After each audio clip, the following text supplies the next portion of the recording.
અંકલેશ્વરના કાસિયા અને માંડવા ગામમાં છેલ્લા 30 થી વધુ વર્ષથી ખેડૂતોની જમીન તણાઈ જતા ખેડૂતો મેદાને ઉતર્યા છે। હવે રમેશભાઈ મિસ્ત્રી સાહેબે એવું કીધું છે કે પુણેની સંસ્થાને કામ આપ્યું છે। હવે એ કામ એવું છે કે ત્યાંથી આપણને મંજૂરી મળી જાય તો તમારું આ જે મોટામાં મોટું કામ છે એ થઈ જાય એમ છે, એવું આશ્વાસન આપ્યું છે। હવે વધારે જો અમારી જો જમીનનું ધોવાણ થાય તો પછી હવે કરવું શું? અમારે ધરના પર બેસવા તૈયાર છે, બીજો અમારી પાસે કોઈ બીજો ઓપ્શન જ નથી। ઉપરવાસમાં પડેલા અતિભારે વરસાદ અને નદીના વહેણને કારણે ખેડૂતોની ફળદ્રુપ જમીનનું સતત ધોવાણ થઈ રહ્યું છે।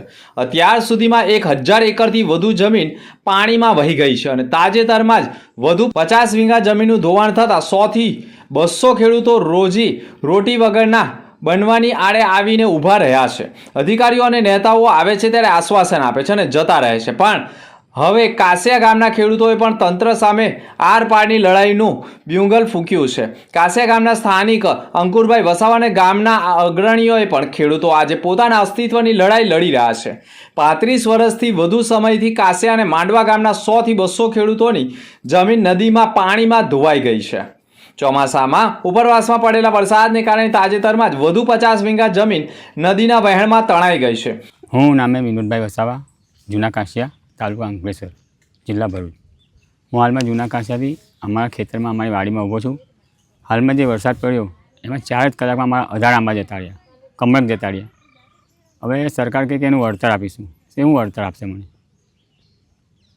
તે હું કહું કે અમારું આ ખાડી જે વેન તમે જે અસર હતું તે બનાવી આપો, અને ઘડી ઘડી આવે છે અને કહી જાય છે કે આ વર્ષે થઈ જશે, આ વર્ષે દિલાસો આપીને થાય છે, પણ કાલે જ થશે। આ વર્ષે પણ કીધું છું કે આ વર્ષે ચોક્કસ તમારું કામ થઈ જશે। હવે અમે જ આશાએ બેઠા હતા કે આ વખતે ચોક્કસ કામ થઈ જશે, અને નહીં થાય તેની ગેરંટી શું? વહેલી તકે સરકાર આ કામ કરે। આ લોકો ઉપર સુધી પહોંચતા જ નથી। ગાંધીનગર જાઓ, ગુજરાત મંત્રી પાસે જાઓ, મુખ્યમંત્રી પાસે જાઓ, તેથી કામ કરાવો। કામ કેમ ના કરે? બતાવો એમને બધું। મારું નામ અંકુરભાઈ વસાવા છે। હું ભરૂચ જિલ્લાના કાસિયા ગામનો રહેવાસી છું। હવે ભરૂચ જિલ્લાના કાસિયા ગામનો મોટામાં મોટો પ્રશ્ન હોય તો એક જમીન ધોવાણનો પ્રશ્ન છે। અંદાજિત 30 થી 35 વર્ષથી ખેડૂતોની જમીનનું ધોવાણ થાય છે, પણ આજ સુધી કોઈ કામ થયું નથી।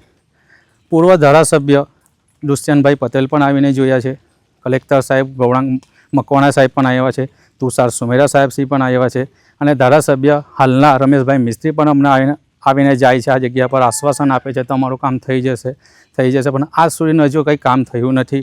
હવે વારંવાર આવું જમીનનું ધોવાણ થાય છે તો અમારે કરવું શું? અમારું સંપૂર્ણ જીવન એકમાત્ર ખેતી છે, અમારી પાસે કોઈ ધંધો રોજગાર છે નથી। અમારે કરવું તો શું કરો? હવે જીવન ટૂંકાવી લેવું એવો દિવસો અમારા પાસે આવી ગયેલા છે। અમને હાલમાં પણ ધારાસભ્ય રમેશભાઈ મિસ્ત્રી આવીને ગયા છે, આશ્વાસન આપ્યું છે કે તમારું કામ થઈ જશે। હવે અમે એ જ કહેવા માંગીએ છીએ કે વહેલી તકે આ ખાતમુહૂર્ત કરવાનું ને કામ ચાલુ કરો ચોમાસા પછી। એ જ અમે આશાને અપેક્ષા લઈને બેઠા છે ને આનું જો કામ નહીં થાય તો આવનારા દિવસોમાં અમે કલેક્ટર ઓફિસ ધરણા પર બેસવા તૈયાર છીએ અમે। ખેડૂતોનો આક્ષેપ રહ્યો છે કે વર્ષોથી નેતાઓ અને અધિકારીઓ માત્ર સ્થળ ઉપર તપાસ કરીને આશ્વાસન આપીને ફોટા જ પડાવતા હોય છે અને રેવડી વહેંચી જતા હોય છે। હાલમાં ધારાસભ્ય રમેશ મિસ્ત્રીએ પણ પુણેની સંસ્થાને સર્વેનું કામ સોંપ્યું હોવાનું અને મંજૂરી મળ્યા બાદ કામ શરૂ થવા